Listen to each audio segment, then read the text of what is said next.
নমস্কাৰ প্ৰিয় দৰ্শক, আপোনালোক সকলোলৈকে স্বাধীনতাৰ ৭৫ বছৰীয়া অমৃত মহোৎসৱৰ অভিনন্দন জ্ঞাপন কৰিছোঁ।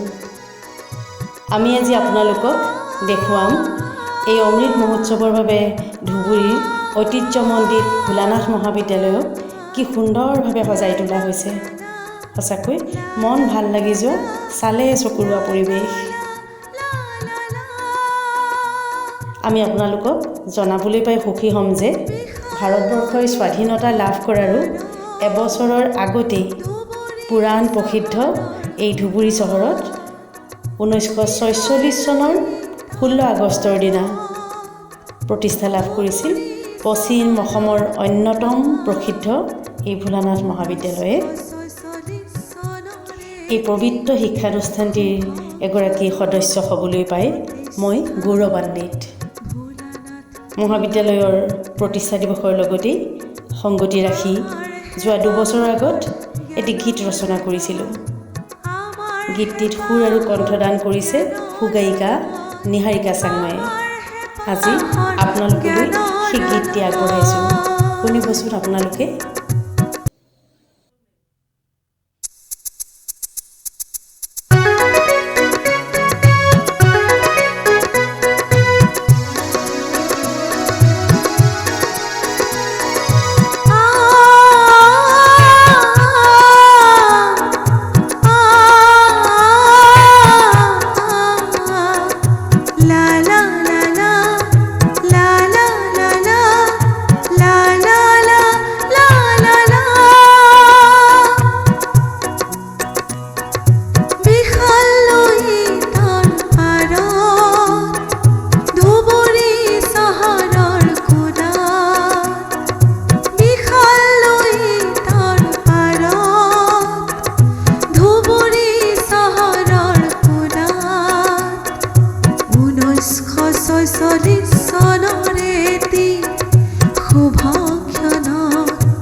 জয়তু ভোলানাথ মহাবীর।